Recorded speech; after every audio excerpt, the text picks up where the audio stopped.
Well, listen, I have the perfect way to start this.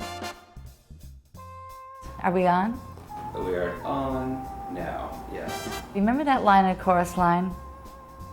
Don't tell me Broadway's dying because I just got here. I think I'm the one that said that. It was a very exciting time to begin in New York. I thought we were wonderful and that fortune had thrown us together. We all started together. We were all gonna make it. It was all gonna happen. I remember Meryl sneaking off to second act Liza and coming back and saying, wow, that woman gives everything, everything. And you hear a voice say, ladies and gentlemen, Gwen Verdon is unable to perform. The role of Roxy Hart will be played by Liza Minnelli. And you're on. You know, I found some footage from Chicago. Ah! Have you ever seen it? No! Oh, darling, please can I see them? Of course. Those were the best dance numbers on Broadway. That was the year that both Fosse and Fred and John and myself won the Oscar, the Emmy, and the Tony. You know, I knew that I was built for the Broadway music stage as a kid growing up on Long Island. That's what I am. That's what I came here to. That's what I got off that $52 plane ride from Dallas, Texas to LaGuardia. When you grew up outside the city, you just kind of sat there looking at the TV and thinking, oh, I've got to go there, now. And I'm never coming back. I was never going back. If I was going back to Texas, I was going back as a card-carrying member of the theater in New York. You know, I was born for the stage, clearly. I can tell you the moment that I went, oh my God, I am going to gear my life towards working in the Broadway musical theater. It was in 1972, and it was when I saw Pippin. Jules Fisher had created this wall of light. All you saw were hands. And Vereen came through and join us, leave your fields to flower, join us. It was like I saw God. Oh, doodly-doo. The music to me was the most glorious thing I'd ever heard. Y'all be swell.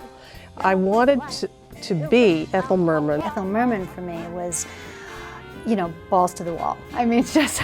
If you were on stage with Ethel, you better sing out, Louise, because you're going to have to fight for every moment that you get on that stage. She was louder than I am. Only the gypsy. I said to Ethel, I never hear you vocalize. She said, I vocalized one, and that was it. That's a vocalization. Ethel was brass, no shit, just straight out brass. And I loved her for it. She's sitting there chewing her gum, and it's opening night. I said, Ethel, aren't you a bit nervous? And she said, them. If they were half as good, they'd be up here themselves. One time, the director said, well, we're going to try this tonight. She walked down the stage and said, call me Miss Birdseye, but this show is frozen.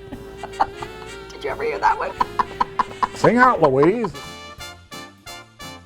Sandy Meisner really let me have it. He always said, we have Eleanor Duse in the class today, who questions the maestro. I finally quit.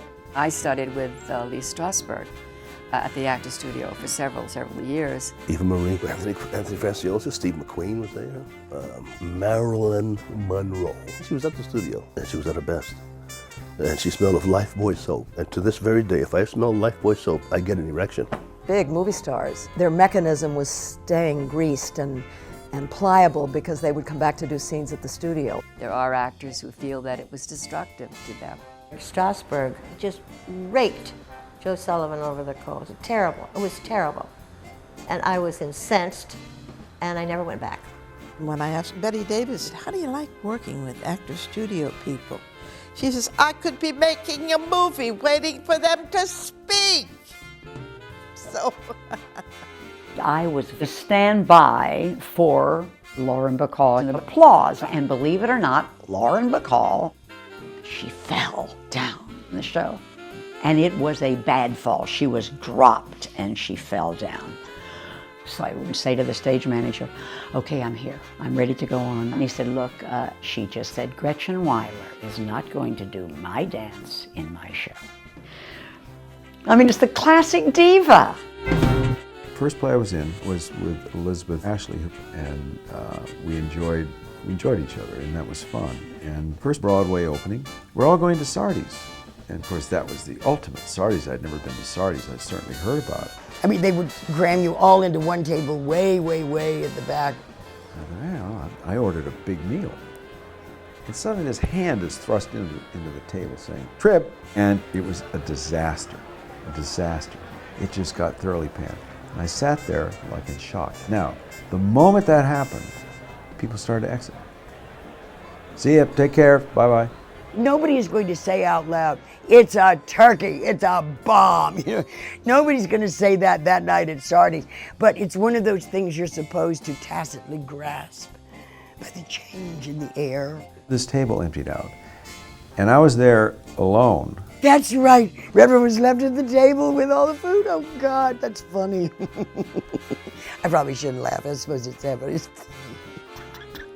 Doing Chicago, we had so much fun. It's good, isn't it right?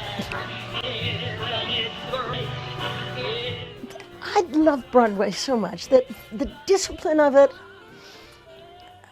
what happens on a stage, it is magical.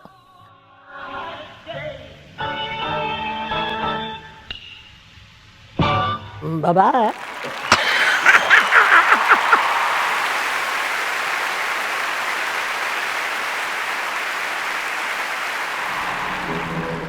Ain't that a pistol?